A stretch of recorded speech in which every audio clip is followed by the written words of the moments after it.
Goeiemôre en baie dankie dat ons weer kan voortgaan. En ek het so 'n bietjie afgewyk vandag van die boek wat ons uitlees en ek het na boek 5 toe gegaan want dit sluit baie aan met wat Vader vir jare gesê het toe sy nou in die geestesfeer tussen hierdie leerskole gewandel het en sy als vertel het wat gebeur. Want hierdie gedeelte kom uit die boek 5 van die groot Johannes Evangelie. Ek weet nie eers of ons by hom gaan kom voor die einde nie, maar daar is 11 boeke. 12 deur Jacob Lorber en 1 deur, ek dink Engels, ek weet nie wat sy voornaam is, Friedrich. Ja. So dit gaan oor die toestand van die siele in die doderyk. Sy was nou nie in die doderyk nie, sy was na ander leerskole wat al 'n bietjie makker is. Daar is al, die mense wat in daai leerskole is, het ook 'n bietjie lig. Maar nou gaan ons na die duisternis van alle duisternis. En ons gaan kyk, hoe gaan dit daar en hoekom en waarom daar 'n hel moet wees. Want jou argument wat jy altyd hoor is, hoe kan 'n liefdevolle God 'n hel skep, sodat die mense so gestraf word en pyn en al die lyding, is hy dan 'n sadis? En ek wil dit noem voordat ons hierdie lesing begin. Vader het nie die hel geskep nie. Lucifer en sy gevallenis, sy innerlike geaardheid, het die hel geskep. Want dit is mense wat nie weet wat is 'n siel nie, en hoe tree 'n siel op wanneer 'n liggaam van haar af weggeneem is. Die oomblik wanneer jou siel haar liggaam verloor, bepaal die toestand van die siel waarheen jy gaan.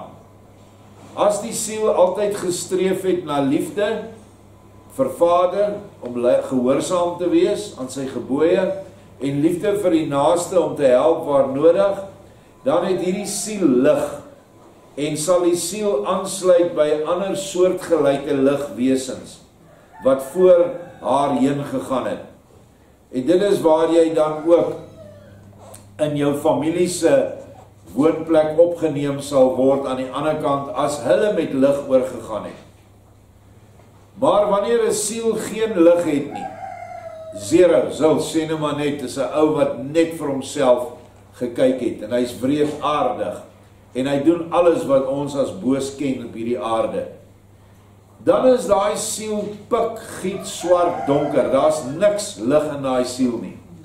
En daai siel versamel dan deur 'n wet van die geestelike heelal, versamel hy by die duisternis by ander wat so is soos hy. Dit is net hoe dit werk. Daar is nie iemand wat by die deur sit en sê, jy gaan die kant toe en jy gaan daai kant toe nie. Jou siel bepaal self waarheen jy gaan. Dit is 'n groot misverstand oor die oordeel op die laaste dag. Almal in die kerk is geleer, eendag sal ons, die laaste dag sal nog kom, en dan sit daar 'n groot ou 'n man met 'n wit baard op 'n troon, en hy laat die skape en die bokke nou na hom toe kom. En dan skei hy die skape van die bokke. My vraag altyd aan mense, en hulle kon my nooit antwoord nie, maar wat van tussen nou en daai tyd? Waar gaan die skape en die bokke nou heen? Hulle gaan tog iewers, want ons weet daar's wesens in die hel, en daar's genoeg mense wat teruggekom het van die dood wat in die ligryke was. So, wie het hulle nou geplaas waar hulle moet wees? Anders moes almal nou, goed en sleg, moes in 'n plek amper soos 'n wagkamer gewees het en wag vir die groot oordeel. Dit is omdat die woorde die laaste dag misverstaan was. Vandag is ons almal se laaste dag, of ons jongste dag. Maak nie saak hoe jy dit beskou nie, die Hollands praat van die jongste dag, wat vir my eintlik beter is. Môre is ons laaste dag, as ons leef tot môre, of ons jongste dag. In die week het iemand afgesterf, hier by ons, daardie dag was sy laaste dag. Wat dan sin maak, dat sy siel, of die siel op die laaste dag, word geplaas na waar die lig toestand van daai siel hom gaan plaas. Daar is nie 'n wit troon in die hemel nie. Vader is nie 'n farao wat op 'n troon sit nie. Joshua sê in Johannes, ek dink is 3 vers 45, ek het nie gekom om julle te oordeel nie. Ek het gekom om julle te red. Die woord wat ek gespreek het, sal julle oordeel op die laaste dag.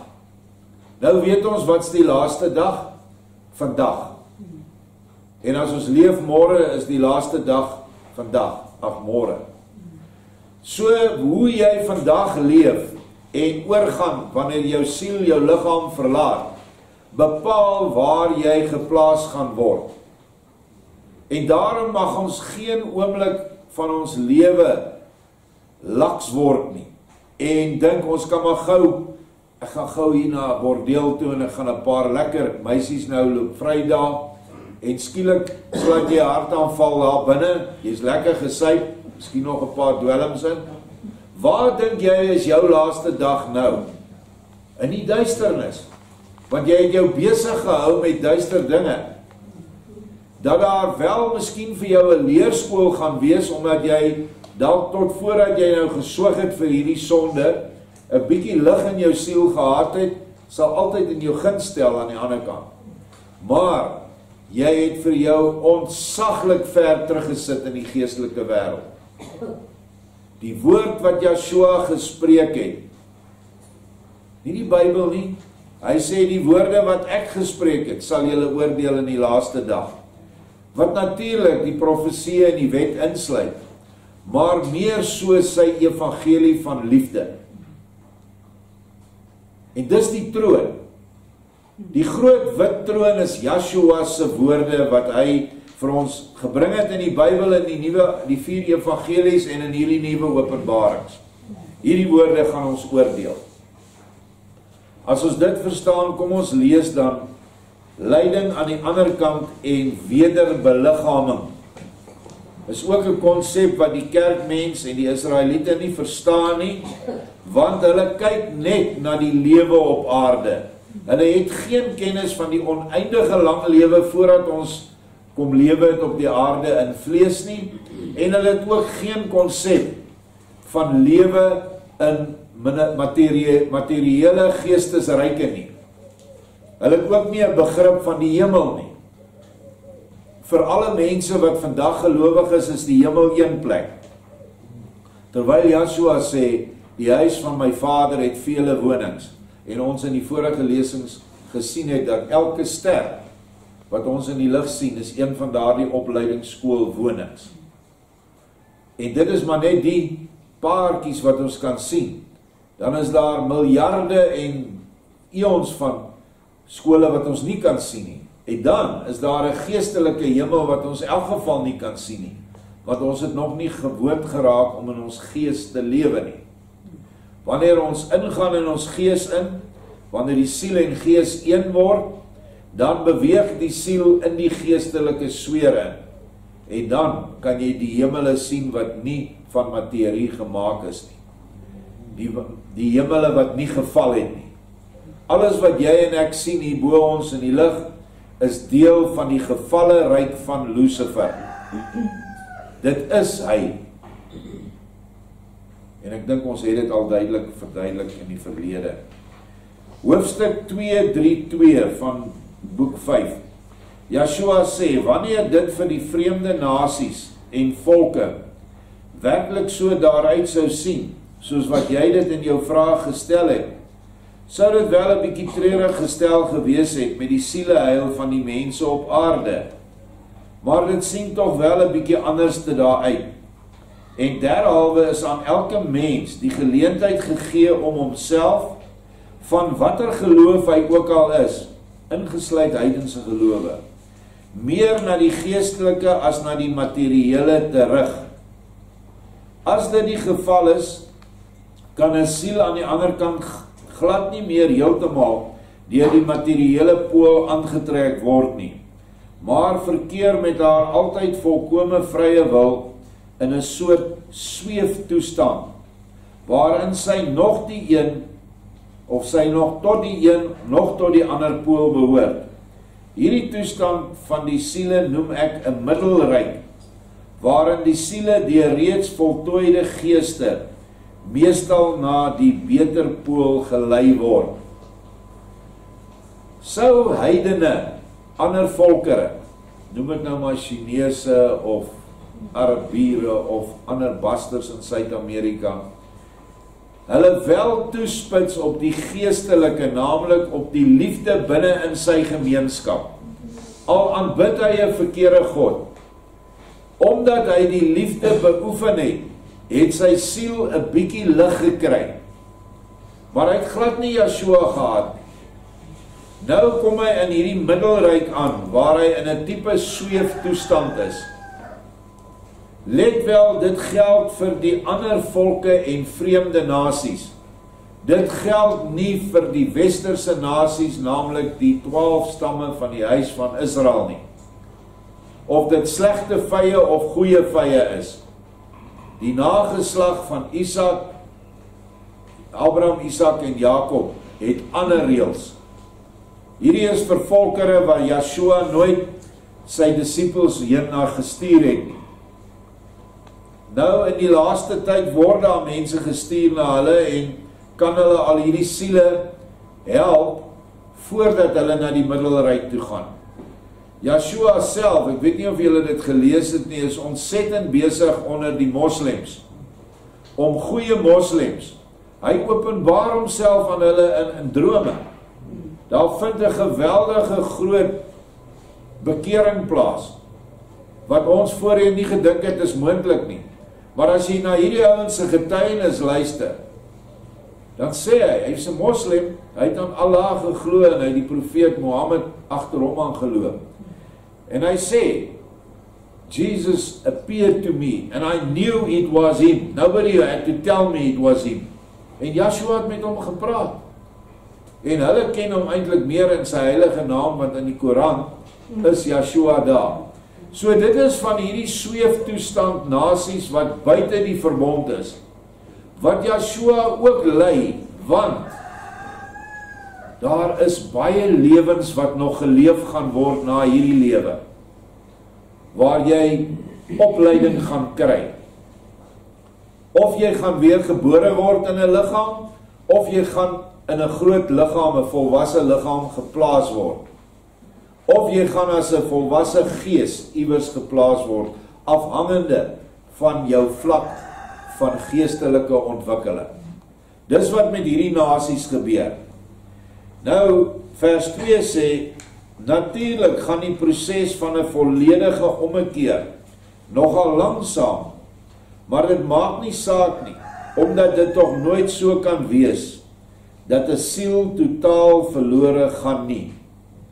Dis sy liefde. Geen siel wil hy totaal verlore laat gaan nie. Maar hy mag nie inmeng met ons eie vrye wil nie. Die siel moet self wil.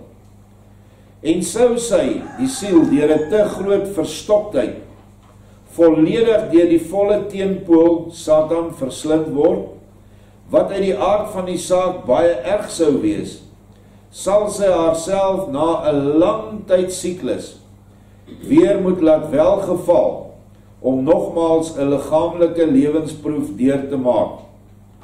Miskien op hierdie aarde, of ook wel op 'n ander, waarvan daar in die eindelose ruimte tallose is, sonder om te weet of ook maar te vermoed, dat sy reeds 'n keer 'n liggaamlike lewensproef deurgemaak het.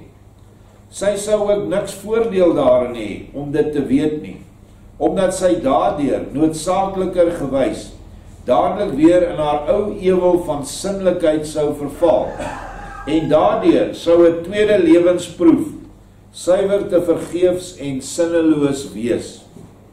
Om julle dit makliker te laat insien, gee ek vir julle 'n voorbeeld. Nou wat Yeshua sê hier, wat ons nou weet uit ander inligting, wanneer 'n siel in 'n baie bedenklike toestand aan die ander kant aankom, wat ons noem hel, sal daai siel in die hel bly totdat die verlossingsperiode afgesluit word. dan word al daai sieledele wat in die hel is, al die sieledele van ongeredde mense op aarde, wanneer die einde van hierdie periode aanbreek, wat binnekort is, en almal wat in die ander kant, in die hiernamaals, die duister verkies bo die lig. En Openbaring sê dit, hy sê die dood gee sy dooies, hy sê die dode ryk gee sy dooies, en die see gee sy dooies. Die see is die tale, volke en nasies, verklaar die Bybel dit self. So daai siele word weer geïnkarneer binne in minerale, plante en diere. En hulle kry dan 'n lewe onder die jy moet. Hy het dan geen vrye wil nie. Sieledele word opgesplit, ek het dit al baie verduidelik, dit is soos in 'n werkswinkel, as 'n ou kar daar inkom, dan sê die meganiese ou, strip hierdie ding tot op die laaste moertjie en wasse. Pluk hy hom uit mekaar, en dan sit hulle hom weer aan mekaar. Dan as hy klaar daar staan, is dit eintlik baie na aan 'n splinter nuwe perfekte kar. En dit is wat Vader doen wanneer hy ons, of hy hierdie wesens, in die ryke sit. Onthou, jou siel bestaan uit die minerale ryk, die plante ryk en die diere ryk. Dis wat jou siel is 'n hele kosmos. Maar omdat die siele ryk wat in jou was, toe jy op aarde was, nie genoegsame krag vir jou kon gee nie. Die verskeurende wolf was te sterk in jou. Die vraatsugtige vark was te sterk in jou. Jy kon nie heers oor jou eie skepping nie, wat in jou was. En daardeur het jy sinnelik geword, en aan die wêreld gehang, en al die plesiere van die wêreld gesoek, en jou rug gedraai op Yeshua se leer. Want dit was nie vir jou nou baie lekker om te doen nie. Dan as jy weer op 'n ander planeet kom, of hy sê selfs weer op die aarde, sal dit beter met jou gaan, want jy sal nou soos hierdie heropgedoende kar, sal jy nou 'n baie beter siel hê, wat hy in sy almag en wysheid saamstel. Gelukkig hoef ek en jy nie te worry oor hoe word dit gedoen nie, want dit is te kompleks. Elke ene is anders. So, daar is weer 'n lewe, net soos wat ons almal wat hier sit, alreeds vorige lewens dalk honderde vorige lewens gehad het, waarvan ons die geheue is afgesny. Ons mag nie weet wat was ons vorige lewens nie, want dit sal ons baie affekteer in hierdie lewe. Het sy positief of negatief, maar ons mag nie weet nie. So die voorwaarde waarop jy na die aarde toe kom en in 'n vrou se baarmoeder gebore word, is jou hele geheue aan jou hele bestaan, wat ewighede is weggeneem. Right, nou gaan ons na hierdie voorbeeld wat Vader vir ons gee. Ongeveer 2000 jaar gelede was daar 'n uiters heersigtige en wrede koning, wat uit louter moordlus duisende mense op die mees gruwelike wyse laat teregstel het, en hom ook verder aan alle moontlike boosheid oorgegee het. Waar sy siel na sy liggaamlike dood beland het, kan maklik geraai word. Ons het voorbeelde van sulke konings in die moderne tyd. George Bush is een van hulle, wat miljoene Irakese doodgemaak het, net om hulle hande te kry op die skatte wat in daardie land was. En so kan ons gaan kyk na baie van hierdie konings, wat miljoene mense se lewens, se bloed op hulle hande het. En daar is nie 'n probleem, sê Yeshua, om jou land te verdedig wanneer jy aangeval word nie.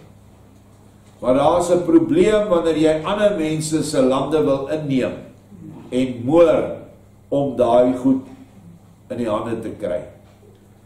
Soos wat ek julle al vroeër vertel het, vers 4, kan so 'n siel nêrens anders beland as net by haar gelykes nie. Elkeen van julle kan hom maklik voorstel hoe dit na 'n kort tyd daar met haar gesteld sal wees. Haar geselskap is immers presies soos sy self, ook almal moordenaars, wreedaards. En na 'n tyd nog veel erger, omdat haar boosheid en woede na 'n bepaalde periode steeds erger sal word. Want by die materiële siele het alles nog sy grense. Die materie is begrens.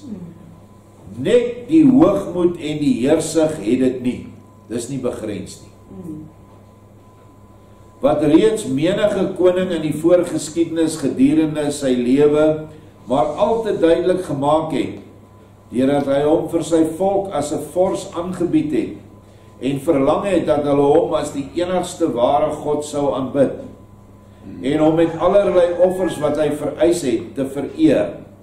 Die bekende geskiedenis van die vroeëre koning Nebukadneser van Babylon maak dit maar al te duidelik. Hy het 'n beeld opgerig, goud, silwer, brons en yster en klei. En hy het vereis dat die mense daai beeld moes aanbid. Ons ken die verhaal van die 3 manne wat dit nie gedoen het nie en wat in die vuurwind gegooi is.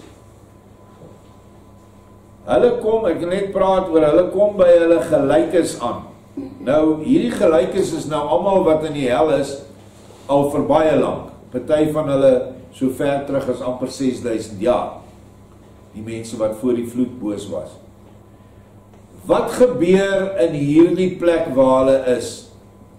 Hulle woede, hulle heersig, hulle hoogmoed verskyn aan die ander kant as vlamme, as brandende vuur, verterende vuur, wat hulle vlees, hulle geestelike vlees, want 'n siel het 'n liggaam of 'n houer. Dit is hoekom jy in die hel nie eintlik liggaamlike wesens kry nie. Die hoogstens, jy sal hoogstens 'n geraamte kry, want die vleis van 'n siel aan die ander kant is haar liefde. Hoe meer liefde 'n siel gehad het hier op aarde, hoe mooier getooi in vleis, in ewig eteriese liggaam sal hy aan die ander kant. En dan kan Yeshua deur jou van sy brood en wyn en vrugte en liefde te gee, kan hy jou vervraai. So ou mense wat 80 is, gaan na 'n tyd wat hulle aan die ander kant is, lyk asof hulle om en by 30, 40 is. En hulle gaan so bly vir ewig. En hulle gaan verskriklik mooi daar uitsien. In die ander geval in die hel, kan mense, soos ek sê, hoogstens 'n geraamte vorm aanneem, maar meeste duiwels of mense wat in die hel is, word demone of is demone, hulle word dit nie. Dit is hoekom 'n demoon altyd 'n samestelling, in ander woorde is 'n kompendium is, van verskillende diere en mense. Soos julle ken almal Baphomet, dis die bokgod. Hy het 'n bokgesig, maar hy het 'n menslyf. Hy's tweeslagtig en hy het bokpote. Dan kry jy weer van hierdie demone wat vlermuis geaardheid het. 'n Ander wat lyk half ooievaar, dan verskillende ander diere. So enige kombinasie van diere afhangende van die geaardheid van daai siel, manifesteer dit aan die ander kant as een van daai diere, of sekerlik ook plante, wat baie giftig is. Dit is hoekom hierdie demone so lyk, en nie soos die Adamiet of mense lyk nie. Dit is baie duidelik dat die duiwel se aangesig en sy wese is swart, wat ooreenstem met sy swart hart. Daar's nie lig nie. Nou beklei hierdie ouens so, elkeen wil die baas wees, en elkeen wil die sterkste wees, maar nou moor hulle mekaar om dit te word. Maar helaas, jy kan nie 'n siel vermoor nie. Die siel ervaar die pyn van die doodsteek, of dit is spies wat hulle deur sy hart druk, maar hy kan nie sterf nie. En 15 minute later kan hy weer sterf, met dieselfde pyn. Dis waar die pyn in die hel vandaan kom. Dis waar die brand en die vuur in die hel vandaan kom. Vader het dit nie geskep nie. Hierdie klomp helsims het dit self geskep en hou dit in stand al vir duisende jare. Dis 'n verskriklike gedagte om te hê dat 'n mens kan dink jy moet daar beland. En dit gebeur aan die ander kant in 'n nog baie hoër graad as wat Nebukadneser hierdie kant gedoen het. Elkeen van hierdie siele bied haarself baie gou aan die ander as die Allerhoogste en Almagtige God aan. Neem daarby dadelik 'n vreeslik gebiedende houding in en verlang onmiddellik alles van die ander gelykgesinde en gelyksoortige siele. Met watter woede die ander soortgelyke siele dan, wat reeds 'n geruime tyd om dieselfde rede met almal geveg het, op so aanmatigende siel, dis nou 'n nuweling, afkom en haar die vreeslikste proef laat aflê, kan julle julleself natuurlik nie voorstel nie. En so 'n oerdom siel laat haarself selfs vir 'n tyd lank ook nog alle moontlike martelings en kwellings welgeval. Sy vat dit nou maar. Omdat sy in die blinde veronderstelling verkeer dat, nadat sy alle ware helse proewe deurstaan het, deur die ander as 'n God en heerser oor alles erken en aangeneem sal word.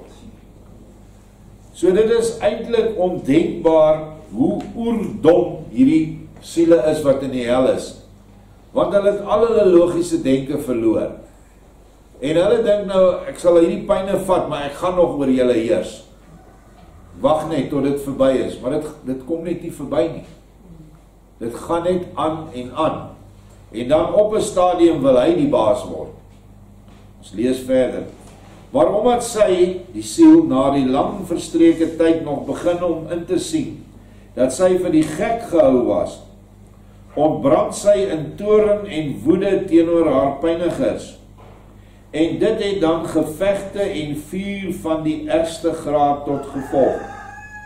Hierdie siele los dan gewoonweg op in so dergelike torenvuur, en sy sou haarself ten slotte selfs nog heeltemal wou vernietig het, as so iets net moontlik was.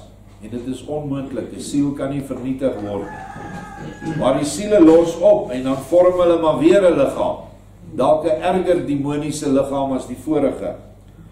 Maar so 'n toegelate storm, hoe afskuwelik sy ook al te kere gaan, hou altyd iets goeds in, vanweë die feit dat dit in sulke siele 'n groot deel van die skadelikste materie verwoes, en so die siel 'n bietjie suiwerder maak. Na talle dergelike storms word 'n enkele siel hier en daar nigterder en probeer haar van die opstandige geselskap bevry en soek sy 'n uitweg. En dan word dit gewoonlik toegelaat dat sy by 'n beter geselskap kom, of sy word weer geïnkarneer op 'n ander planeet, kry sy weer 'n lewe in 'n opleidingsskool. Nou baie van hierdie demone wat nou in daai hel so gestraf word en 'n bietjie ligter word, kom en sê vir die engele, ag help ons wil aarde toe gaan om die mense te verbeter. Dan lieg hulle. Maar dan laat die engele dit toe, want dit is waar demone vandaan kom en duiwels wat in kroe en dobbelhuise en bordele en in sekere kerke is. Dit is hierdie goed wat in die hel uitkom, wat gevra het vir verligting. Maar wat kom doen hulle as hulle op die aarde is? Presies dieselfde wat hulle gedoen het toe hulle 'n liggaam gehad het. Hulle maak daai persoon, soos Joshua sê, 7 maal erger as wat hy was. So as die persoon 'n lewe gehad het waar hy 'n seksuele pervert was, dan sal hy 'n pervert soek, of iemand wat hy 'n pervert kan maak. Dieselfde met dranksug, dieselfde met dwelms. dieselfde met al die ander dinge. Mag en eer is ook almal demoniese eienskappe.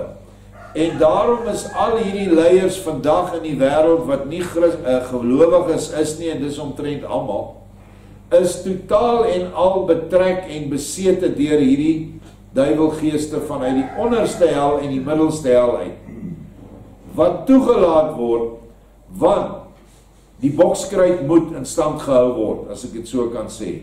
Ons moet altyd kan boks in die gees. En as ons nie dit meer het nie, dan gaan ons nie sterk word nie. So dit is hoekom dit toegelaat word, want dit is die volgende vraag, hoekom laat Vader dit toe?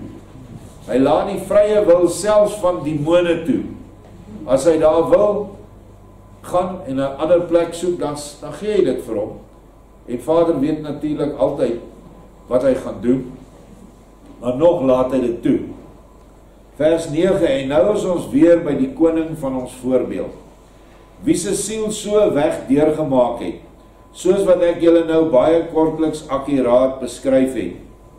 Die teruggekeerde siel van so 'n eenmalige koning uit die vroegere geskiedenis, wat hom byvoorbeeld so in die uiterste Oos-Asië wangedraai het. So hier kan ons sien dat dit 'n sekere Chinees of 'n Indiër kom nou op 'n heeltemal ander deel van die wêreld. Hier kry hy nou weer 'n liggaam. Langs die gewone weg van die vlees, in die liggaam van 'n kind in die wêreld in. Natuurlik gebore uit 'n arm vrou. So hy kry 'n lewe weer op 'n aarde, 'n planeet. Dan is so 'n siel weer heeltemal kind en het nie die geringste kennis van haar vorige toestand nie. En dit sou ook heeltemal verkeerd wees as sy maar net die minste herinnering daarvan sou gehad het.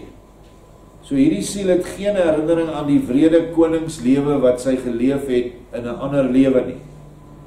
Die kind, weer soos voorheen van die manlike geslag, groei nou in armoede op tot 'n man en word na 'n gebrekkige opvoeding en 'n ander ontwikkeling 'n baie eerlike en ywerige dagloner wat werk verrig in die huis of op die land.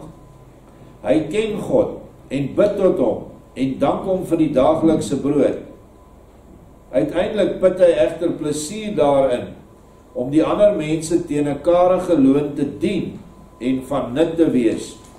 Ten slotte word ons arbeider oud, swak, vermoeid en siek en sterf soos alle mense op aarde. Wat gebeur daar nou met sy siel? Sy kom aan die ander kant weer by die goeie, werksame en aktiewe siele aan en beleef vreugde daarin om 'n nederige plek in te neem en almal volgens behoefte te dien. Hierdie goeie rigting van haar gemoed bewerkstellig die spoedige opwekking van haar gees uit Elohim, wat haar alter ego, die tweede ek van die ander kant is. So hierdie ou wat 'n magtige koning was en gemoor het by die duisende en nie miljoene nie, kry nou 'n lewe in 'n spesifieke plek, in 'n spesifieke gesin soos hierdie wat arm is, dat hy moet swaar kry, en dat hy in sy aardse lewe kan leer om te dien. En hy doen dit ook. Hy vind 'n vreugde daarin om mense te dien, soos wat hy sê hier, vir 'n karige loon. En daarom is dit dalk hoekom baie mense vandag hier moet wees, om hier nederigheid te leer en Vader te dien. Kan jy dink wat 'n groot voorreg jy het?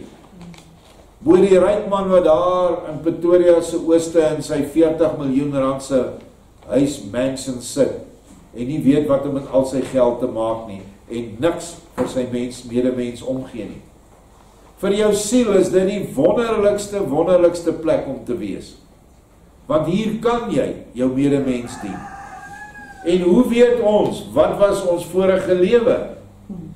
Hoe weet ons, hoe wreed was ons in 'n vorige bestaan op enige ander planeet of plek selfs? So ons moet begin leer om groter te dink as net die aardse lewetjie op hierdie aarde wat ons nou ken. Van geboorte af tot nou wat ons nou, ons ouderdom is. As dit eenmaal met sekerheid plaasgevind het, dis nou die eenwording of die opwekking van die Gees, dan sal die volle eenwording daarmee ook nie lank op homself laat wag nie. Eers wanneer dit gebeur het, keer die volle bewussyn in so 'n siel terug en hiermee die helder herinnering aan alle vorige toestande. Nou kan sy alles onthou. Sy loof dan Elohim se wysheid, mag en liefde wat haar selfs uit die mees jammerlike toestand weer na die ware ewige lewe teruggelei het.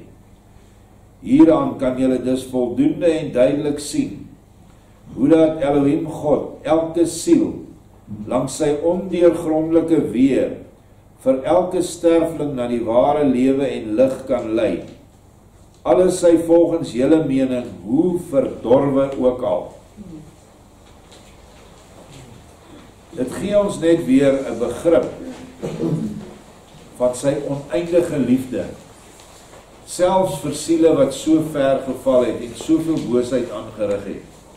En dit is daardie oersondes wat so groot was, dat die mens dit nooit sou kon kanselleer nie. Slegs Yeshua met sy offer aan die kruis kon dit bewerkstellig. En 'n voorbeeld soos nou wat ons vandag lees van hierdie koning, aan die ander kant is daar seker miljoene, indien nie biljoene sulke siele nie. Kan julle dink hoe groot die oerskuld is net van al daai wesens? En oor hulle oneindige leeftyd wat terugstrek, waar hulle baie lewens gehad het. Ons kan nie 'n begrip begin vorm van die oerskuld nie. Dis net te groot. Maar tog, die verlossing vir almal. Weereens, dis die pad wat jy loop. Die kort pad is die pad van die liefde. As jy 'n langer pad wil loop, dan loop hy saam met jou. As jou pad 'n paar lewens insluit, dan loop hy nog saam met jou. Want hy wil nie dat 'n siel verlore gaan nie. Daar's 'n ander verhaal van, en hy het die naam van die koning toe genoem, Julius Caesar, wat aan die ander kant gekom het. En hy het 'n menslike liggaam gehad, maar ook maar baie na aan geraamte. En die engele lei hom na 'n riool-dam toe, 'n hele die rioolmeer. En die engel sê vir hom, jy moet 'n emmer vat en jy moet die ding leegskep. Jy moet die goed weggooi. En hy was daarmee in terme soos ons het sien, jare daarmee besig. En toe hy dit uiteindelik leeg gekry het, toe kom die engel weer na hom toe. Toe sê hy vir hom, goed, nou het jy al die vuil wat in jou siel was toe jy op aarde gelewe het, al die riool, het jy nou skoon gemaak deur hierdie lyding wat jy nou opgelê was. Kom nou oor na 'n nuwe gebied toe, en daar gee hulle vir hom 'n klein plaasie. Baie eenvoudige ou huitjie, baie karige grond, beeste of koeie wat amper nie melk gee nie, en nou moet hy daar 'n lewe maak. Hierdie groot, magtige Julius Caesar, seker een van die grootste keisers wat nog ooit geleef het op hierdie aarde.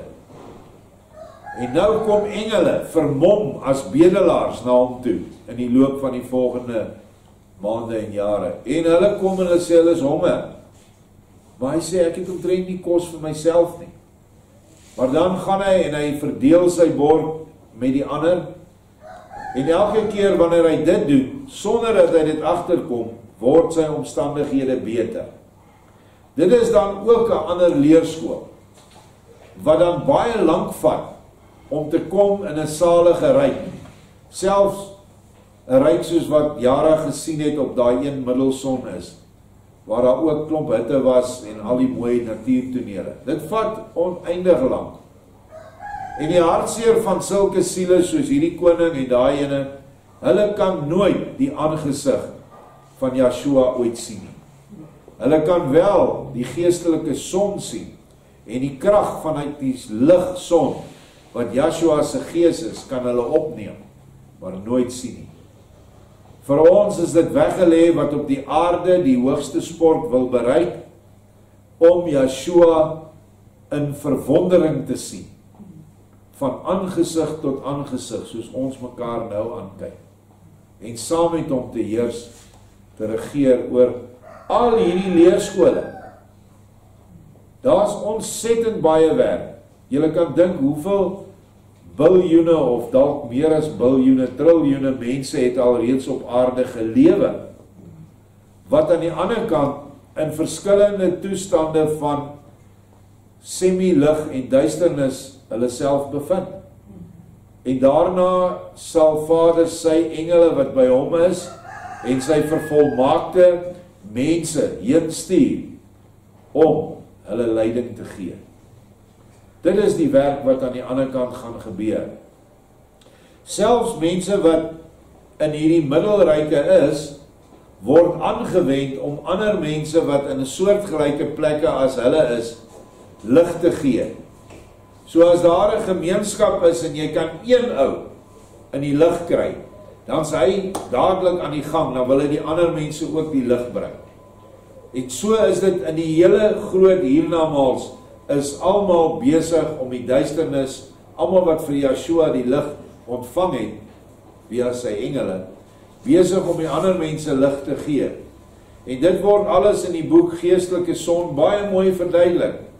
Hoe as jy die wat in 'n klooster was hierdie kant, praat nou van die Rooms-Katolieke vrouens, hulle is weer in 'n klooster aan die ander kant. Hulle hele siel hinker na klooster. En dan word hulle al hierdie verskriklike kwaai en basies rigiede gewoontes geleer. En dan kom 'n engel en hy bring net lig in een van hulle. En dan skielik verdwyn die klooster om haar. En skielik staan sy in die volle lig. En nou begin sy daai ander bewerk wat daar binne is. En sê hierdie wat ons nou doen, dis nonsens, dis 'n drogbeeld. Yeshua is die enigste een. En dit is hoe ander dan tot meer lig kom. Altyd met die voorwaarde dat hulle baie hoog kan kom. Maar soos ek dit het uit die Openbaringe nooit sy aangesig kan sien nie.